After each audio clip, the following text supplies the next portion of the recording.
사도행전 4장 13절에서 31절까지 말씀 함께 읽겠습니다.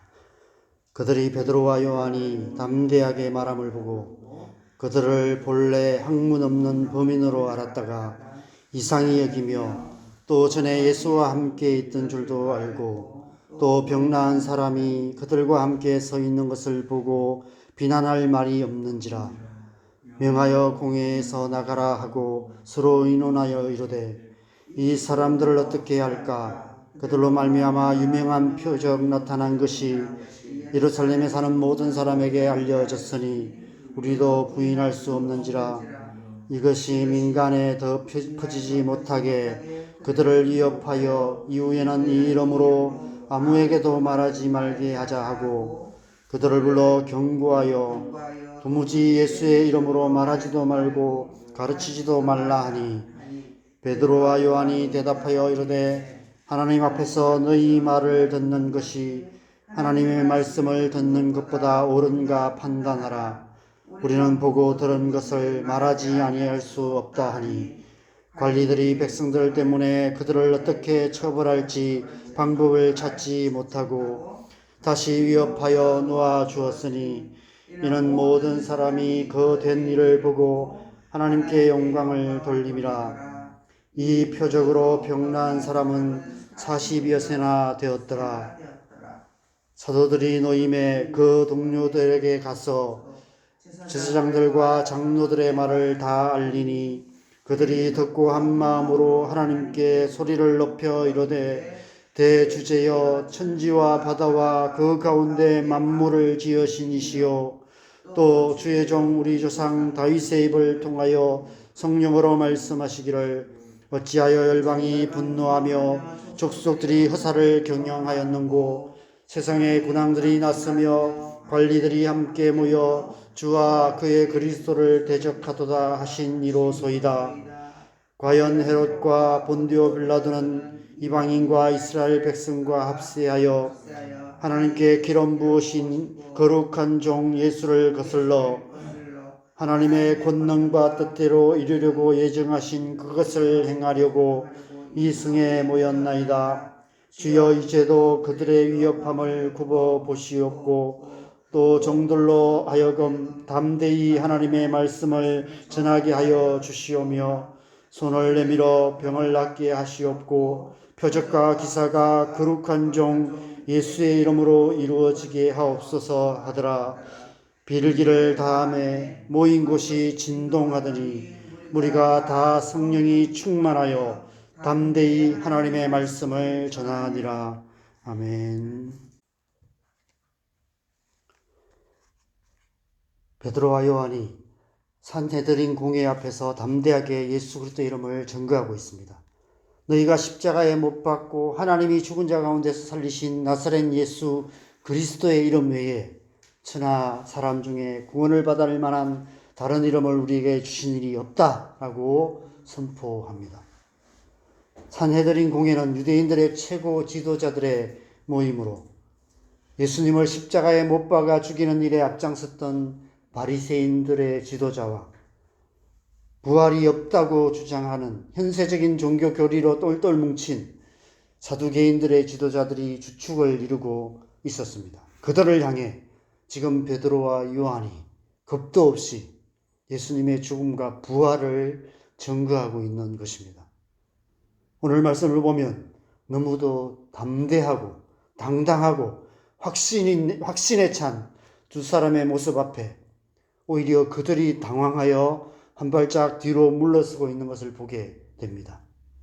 어떻게 베드로와 요한은 이처럼 담대할 수 있었을까요? 물론 가장 큰 이유는 성령으로 충만했기 때문이다라고 말씀하고 있습니다. 성령으로 충만할 때 우리는 담대할 수 있습니다. 어떤 상황에서도 위축되거나 주눅들지 않고 그 누구 앞에서도 쫄지 않고 당당할 수 있습니다. 그래서 우리는 날마다 성령의 충만을 받아야 합니다. 우리가 이 세상에서 그리스도인으로서 그리스도인답게 당당하게 살아갈 수 있는 길은 오직 성령 충만밖에 없습니다. 그래서 우리가 이렇게 새벽에 기도로 하나님 앞에 나아가는 것입니다. 말씀과 기도로 하나님 앞에 나아갈 때 우리가 성령의 충만을 받을 수 있기 때문입니다. 이 새벽 시간이 그런 시간 되기를 소망합니다. 우리 안에 그 은혜를 사모하며 새벽마다 주의 성령의 충만한 은혜를 간구할 때 하나님께서 우리를 주의 성령으로 충만하게 하셔서 오늘 하루를 온전히 하나님의 백성답게 당당하게 살아가게 하실 줄 믿습니다. 그런데 우리가 기억해야 할 것은 성령의 역사하심이 그것이 전부가 아니라는 사실입니다. 성령의 가장 크신 은혜는 우리를 충만하게 하시고 우리를 당당하게 하시는 은혜입니다. 그러나 오늘 베드로와 요한이 이처럼 담대할 수 있었던 것은 단지 그들 안에 성령이 충만했을 뿐 아니라 성령이 역사하심으로 말미암아 일어나는 객관적인 증거가 그들 앞에 있었기 때문입니다. 나면서부터 못 걷게 되어 성전에 들어가는 사람들에게 구걸이나 하며 살았던 이런 모를 한 사람이 예수 그리스도의 이름으로 성령의 역사하심으로 온전하게 되어서 모든 백성들 앞에서 걷고 뛰며 성전에 들어가 하나님을 찬양하는 놀라운 일이 일어났습니다. 바로 그 사람이 지금 그들과 함께 그 공의 앞에 서 있었기 때문입니다. 성령의 역사하심은 단지 우리 각개인의 주관적인 체험으로 끝나지 않습니다. 마음의 기쁨과 평안을 맛보고 온몸의 전율을 느끼는 신비한 체험이 전부가 아닙니다. 우리가 좋고 우리가 회복되고 우리 안에 기쁨이 넘치고 우리가 당대하고 담대해지고 당당해지는 것으로 끝나는 것이 아닙니다. 성령의 역사하심은 항상 객관적인 역사하심, 증거들이 나타납니다. 그 누가 봐도 하나님이 정말 살아계신다 라고 말할 수밖에 없는 그런 일들이 일어난다는 것입니다. 성령이 역사하시는 모든 곳에는 누구나 확실하게 볼 수 있고 알 수 있는 뚜렷한 변화가 일어난다는 것입니다. 나면서부터 못 걷게 되었던 그 사람은 동네 꼬마들까지 다 아는 사람이었습니다. 어쩌면 당시 예루살렘에서 가장 잘 알려진 사람이었는지도 모릅니다. 물론 그 사람의 이름은 몰랐을 것입니다. 그러나 그 사람이 누구인지는 다 알았을 것입니다. 가장 낮은 자였고 가장 무명한 자였고 가장 무익한 자였던 그가 이제 가장 유명한 자가 되고 가장 유익한 자가 되었습니다. 성령께서 역사하실 때 이와 같은 하나님의 나라의 역사가 일어나게 되는 것입니다. 오늘날 교회 안에 이러한 성령의 역사하심의 객관적인 증거들이 희귀해지고 있는 이유가 무엇일까요? 어떻게 교회가 다시 성령의 역사하시는 증거들로 가득한 교회가 될 수 있을까요? 초대교회에 일어났던 그리고 지난 2000년의 기독교 역사 속에서 세계 곳곳의 교회들에 일어났었던 성령의 역사하심, 그 부흥의 역사가 오늘날 이 땅의 교회 안에도 다시 일어나게 되기를 간절히 소망합니다. 누구도 부인할 수 없는 확실한 증거로 인해 베드로와 요한은 더욱 담대할 수 있었고 반대로 유대인의 지도자들은 당황할 수밖에 없었습니다. 14절 보면 또 병 나은 사람이 그들과 함께 서 있는 것을 보고 비난할 말이 없는지라 라고 말씀하고 있습니다. 너무나 확실한 증거 앞에서 할 말을 잃었던 것입니다. 아마 그들도 너무 잘 아는 사람이었던 것 같습니다. 성전을 드나들 때마다 늘 못마땅한 눈으로 바라보았던 바로 그 사람이었습니다. 큰 소리로 구걸하는 그를 향해 시끄럽다고 호통치며 눈살만 찌푸린 채 그냥 지나쳤던 것입니다. 그런 그가 하루아침에 사지멀쩡한 사람이 되어 베드로와 요한과 함께 자기들 눈앞에 서 있었던 것입니다.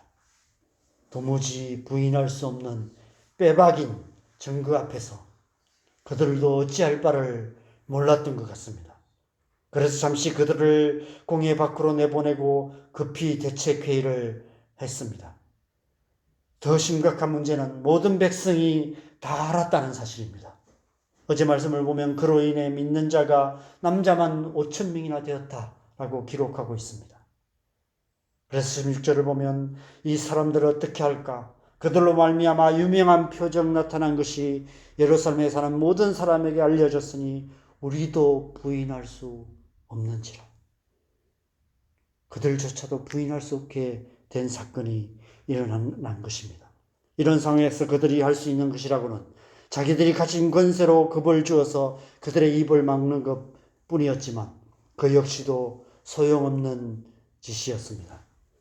그저께 본문과 어제 본문에 이름이라는 단어가 3번씩 기록되어 있었는데 오늘 본문에도 이름이라는 단어가 3번 기록되어 있습니다.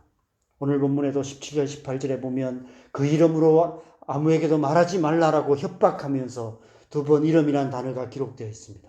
근데 나중에 30절에 보면 교회가 그럼에도 불구하고 예수 그리스도 이름을 선포하고 있는 모습을 보게 됩니다. 그들의 위협이 아무런 소용이 없게 되었습니다. 그래서 21절에 관리들이 백성들 때문에 그들을 어떻게 처벌할지 방법을 찾지 못하고 다시 위협하여 놓아주었다라고 말합니다. 이는 모든 사람이 그 된 일을 보고 하나님께 영광을 돌림이라고 기록되어 있습니다. 이후에 24절에서 31절 말씀은 이 사건이 오히려 초대교회 공동체가 한마음이 되어서 더욱 담대하게 하나님 나라를 선포하는 결정적인 계기가 된 것을 보게 됩니다. 그들이 기도하고 있습니다. 한마음으로 기도하는 기도의 내용을 보면 시편 2편에 다윗의 시편 말씀을 붙들고 하나님이 주신 말씀을 붙들고 온 교회 공동체가 한마음으로 간절히 기도하기 시작합니다.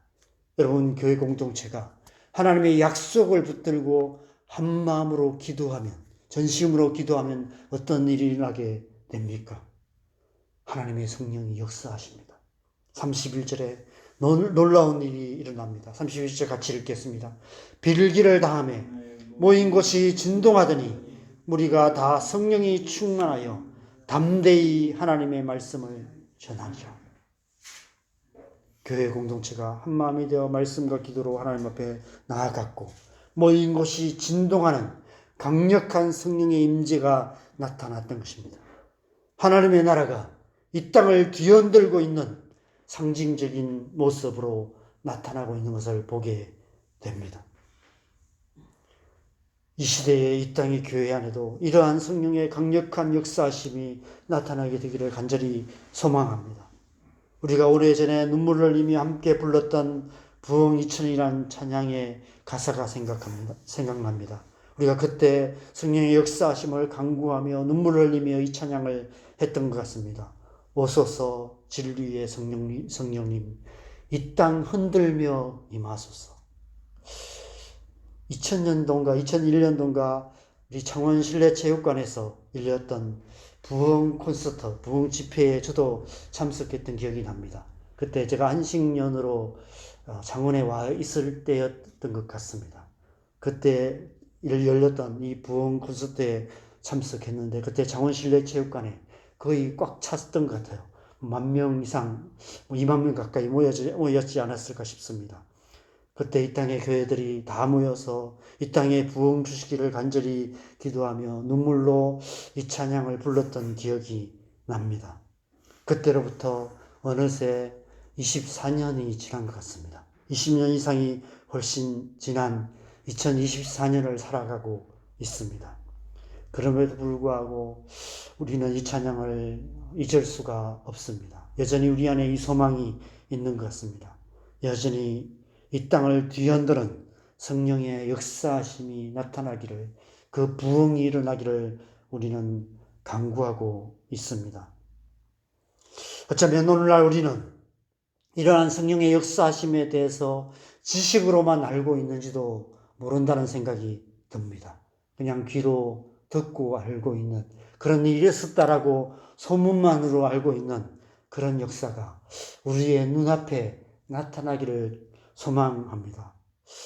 저는 보고 싶습니다. 우리가 성경에서 읽어서 알고 있고 지난 2000년 동안 기독교 역사 속에서 세계 곳곳에 일어났었던 이 땅을 뒤흔드는 성령의 역사하심을 눈으로 보고 싶습니다. 성령의 강력한 임재하심으로 말미암아 교회가 이 땅이 진동하는 모습을 보고 싶습니다. 그 부흥의 역사, 하나님 나라의 역사가 나타나기를 간절히 소망합니다. 그래서 이 앞에 보면 이 마틴 로이드 존스 목사님의 부흥이라는 책과 하나님 나라는 책을 제가 이 앞에 두고 있습니다. 이 역사가 우리를 통해, 우리의 기도를 통해 이 땅 가운데 다시 한번 일어나게 되기를 간절히 소망합니다. 무엇보다도 제 안에, 제 삶 속에, 우리 교회에 이러한 부흥의 역사들이 나타나기를 간절히 소망합니다. 오늘 본문 22절에 이 표적으로 병나은 사람이 40여 세나 되었더라라고 기록하고 있습니다. 저는 이 말씀이 계속 눈에 거슬렸습니다. 거슬렸다기보다 눈에 밟혔습니다. 왜 이 말씀을 여기에 기록했을까? 그냥 처음에 이 사람 이야기를 할 때 그 사람은 40세가 되는 사람이었다라고 처음부터 밝히면 되는데, 오늘 그 사내들인 공회 사건이 끝나고 그 다음에 이 교회가 이 소식을 듣고 기도하는 이 사이에 굳이 이 위치에 이 말씀을 기록한 이유가 무엇일까? 이런 질문이 들었습니다. 문득 제가 교회 다닌 지 40년 정도 되었다는 사실이 생각이 났습니다. 지난 40년 동안 제가 신앙생활을 했고 30년을 사역자로 살았는데 어쩌면 이 사람처럼 제대로 걷지도 못하는 안전뱅이 신앙생활을 해온 것은 아닌가, 이런 질문이 들었습니다. 오늘날 우리 그리스도인의 신앙이 이런 모습이 아닐까? 오늘날 이 땅의 교회가 이런 모습은 아닐까? 이런 질문이 들었습니다. 오늘날 우리에겐 그 어느 때보다도 성령의 역사하심이 필요한 때라는 것을 말씀하고 계시는 것이 아닐까 하는 생각이 듭니다. 제 안에, 여러분 안에, 우리 교회에, 이 땅의 모든 교회에 이 땅을 뒤흔드는 부흥의 역사가 일어나기를 우리가 사모하며 기도해야 될 때가 아닐까 생각합니다. 우리가 부흥 2000 때에 이 찬양을 목 놓아 불렀는데 24년이 지났지만 그럼에도 불구하고 여전히 이러한 역사를 우리가 눈으로 보지 못했다면 여전히 포기하지 않고 우리가 계속해서 이 은혜를 사모하며 기도해야 되지 않을까, 이런 마음이 들었습니다. 그래서 이러한 역사가 이 땅 가운데 일어나서 안전뱅이 신앙이었던 우리의 신앙이 일어나 걷고 뛰며 하나님을 찬양하며 담대히 하나님의 말씀을 전하는 신앙으로 변화되고 이 땅의 교회가 다시 한번 일어나서 온 땅과 열방 가운데 하나님 나라를 이루어가는 하나님 나라의 부흥의 역사, 이 땅을 뒤흔드는 진동케 하는 하나님 나라의 역사를 이루어가야 할 때가 아닐까, 이런 생각이 듭니다.